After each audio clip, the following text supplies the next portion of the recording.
Holy Gospel according to St. Mark, the 13th chapter. Glory to you, Lord. Jesus said, "But in those days, after that suffering, the sun will be darkened, and the moon will not give its light, and the stars will be falling from heaven, and the powers in the heavens will be shaken. Then they will see the Son of Man coming in clouds, with great power and glory. Then he will send out the angels, and gather his elect from the four winds, from the ends of the earth to the ends of heaven. From the fig tree, learn its lesson. As soon as its branches become tender and put forth its leaves, you know that summer is near. So also, when you see these things taking place, you know that he is near, at the very gates. Truly I tell you, this generation will not pass away until all these things have taken place. Heaven and earth will pass away, but my words will not pass away. But about that day or hour, no one knows, neither the angels in heaven nor the Son, but only the Father. Beware, keep alert, for you do not know when the time will come. It is like a man going on a journey, when he leaves home and puts his slaves in charge, each with his work, and commands the doorkeeper to be on the watch. Therefore, keep awake, for you do not know when the master of the house will come, in the evening, or at midnight, or at cockcrow, or at dawn, or else he may find you asleep when he comes suddenly. And what I say to you, I say to all, keep awake." The Gospel of the Lord. So I don't know if this is the way it is for you, but this time of year is always a time of year where I am continually wondering, what time is it? Sometimes that's because the days have gotten so short and so dark that I find myself walking around thinking, oh, it's dark, it's late, it must be time to go to bed. And it's like 6:30, 7:30 when I look at the clock, and I go, oh, I don't know what time it is. But it's not just the clock time. Sometimes I can't even figure out what season it's supposed to be. So Monday, I'm sitting out on my deck, because it was nice and warm, and I was grilling dinner, and I was sitting there thinking what a nice, warm, spring day it is. And as I sit there and look up at the tree, the big maple tree over my deck, and I see no leaves on it, I go, oh no, it's not really spring. It must be fall, I think. But then on Wednesday it started snowing, and I thought it must be the middle of winter. What time is it? What season is it? I don't know. And you know, that really is the question that Jesus is addressing in today's gospel reading. The disciples had come to him and said, you know, what time is it?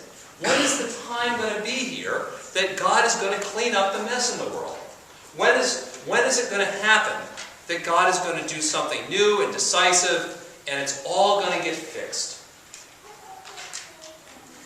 Jesus says to them, you know what? Keep alert, because you don't know when that time will come.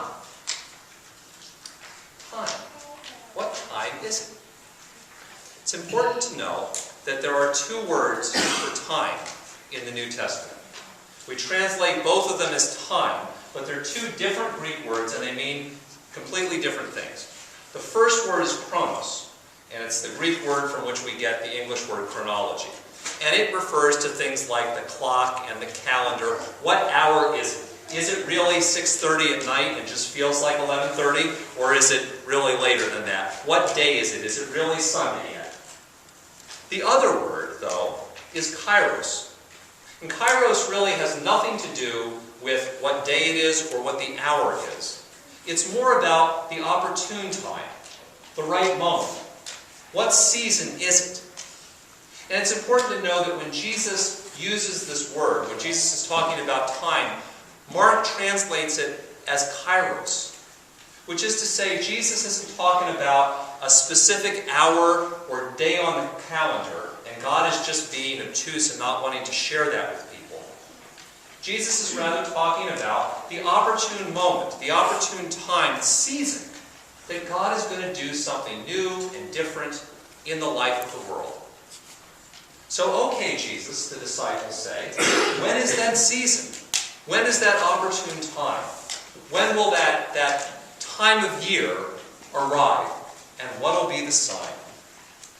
So Jesus answers them with an absolutely unsatisfying answer. He says, in effect, I don't know. And you can't know. And you won't be able to figure it out.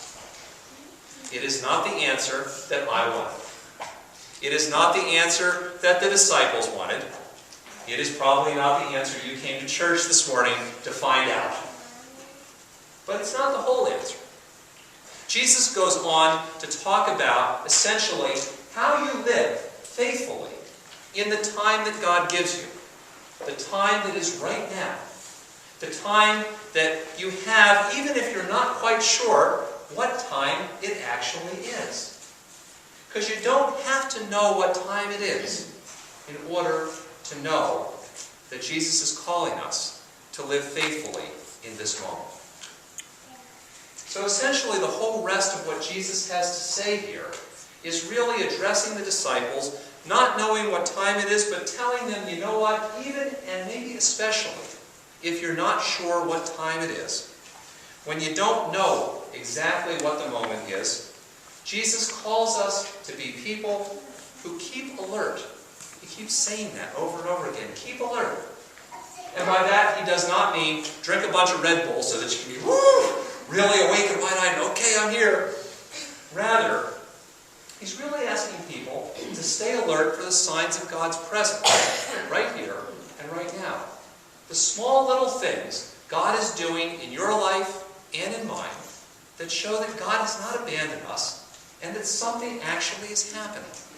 So he uses this image of the fig tree. He says, you know what? He says, you guys know how to look and see, when the fig tree starts to put forth the buds, well, something is new, something is different. It doesn't necessarily give you the ability to say, summer's going to happen next week, because I could do this sermon again at the beginning of February and say, hey, the crocus are coming up. It must be spring. And it won't be, but those are signs that something is happening. Something different is going on. That God is actually doing something right here and right now. And part of living faithfully in this moment, in this time, is to know that even if something big and grand is going to happen at some other time, God is involved right here and right now. And Jesus calls us always to be alert for those things that God is doing in this moment and in this time. And then Jesus goes on and he starts to say something that sounds kind of like the same thing about alert. He says, keep awake. Stay awake. And that almost sounds like the same thing, but to me that's always a little bit different because being awake is more of an emotional thing. It's not just keeping your eyes open. Why do people fall asleep?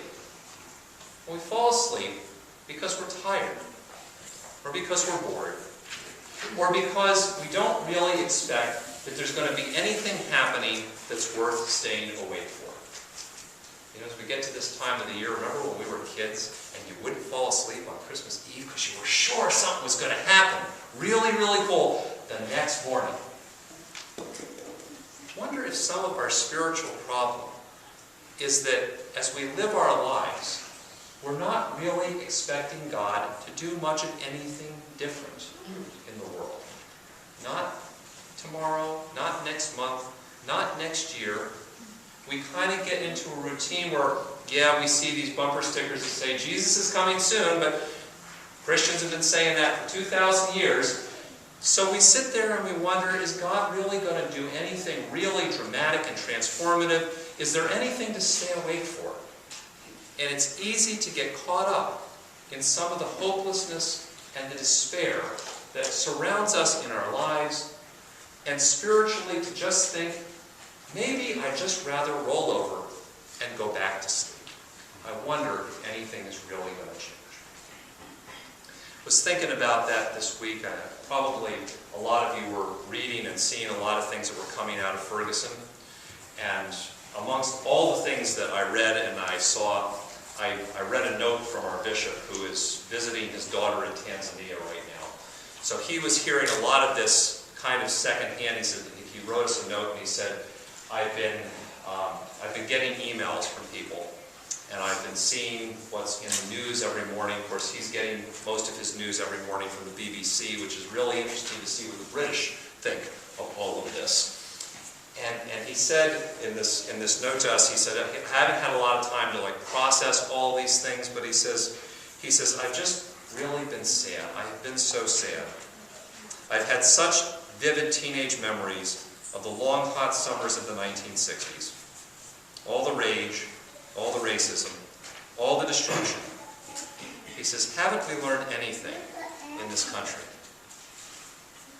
I think a lot of us have felt that about a lot of things. We look at problems and horrible things going on in our world, and we go, is it ever really going to change? Is God actually moving us to do something new and different? And there is this great temptation to want to say, I can't really do anything about it. I want to kind of roll over and go back to sleep. I think that is the context in which Jesus says, keep awake. Keep awake doesn't just mean keep your eyes open, but not rather to be lulled into the sense that God can't do anything in us and with us and through us. To start bringing about a change, even if we don't see a great big dramatic thing happening. Jesus calls us to be people who simply don't turn away from the things that are going on in the world so that we can be God's instruments right here and right now in this moment. And so if we're going to be alert and we're going to be awake, what do we do? And that was one of the most interesting things to me about this reading. Jesus ends up having this image of saying, what do you do in the meantime? He says, well, it's kind of like a guy that goes on vacation. And he leaves his slaves in charge of the house, and all of them are supposed to do, well, their basic, everyday, normal stuff. They're supposed to cook and clean and keep watch on the door and do the repairs, all the normal stuff. And I'm sitting there thinking, wait a minute. If I'm supposed to be getting for this great event at the end of time, shouldn't I be putting together the party? Shouldn't I be doing something big and bold and dramatic? And yet what Jesus says is, be about your normal everyday tasks that you have to do in this moment. So what is that for us? I wonder if being about our regular task is simply about living the story of Jesus in our daily lives and as a community, day after day and week after week. Passing on the story, living the story each and every day. And that doesn't mean just live the story and pass the story on what happened long ago and far away, but rather to be people who continually remind our children and one another of who God is in our lives, right here and right now. Of who we are because we belong to God. Of how we care for one another, take care of others in our community, support one another in our daily lives. That's what it means to live the story of Jesus, so that each and every generation hears that story, hears that love, experiences God's presence in the moment they live right here and right now.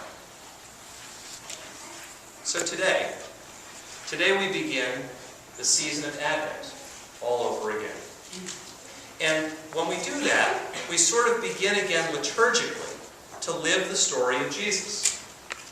We did it last year. We'll do it again next year. In fact, the Christian community has been doing this for 2,000 years. We do it until the time comes of which Jesus speaks. We live the story of Jesus over and over again, so that in every time and every place, people start to experience Christ present right here and right now. Not just sometime in the future, not just hear about it sometime in the past, but to live in this moment. And that's because the time that God gives us, even if we're not sure what time it is, the time that God gives us is always a time to keep alert for the signs of God's love and presence in our lives and in the life of the world around us. The time God gives us is always a good time to keep awake and to actually expect God to be working in us and with us and through us to do something new and different. and the time that God gives us is always a good time to live the story of Jesus over and over again, so that in every time and in every place, people come to know the good news, the love, and the hope that God has given to us in Jesus.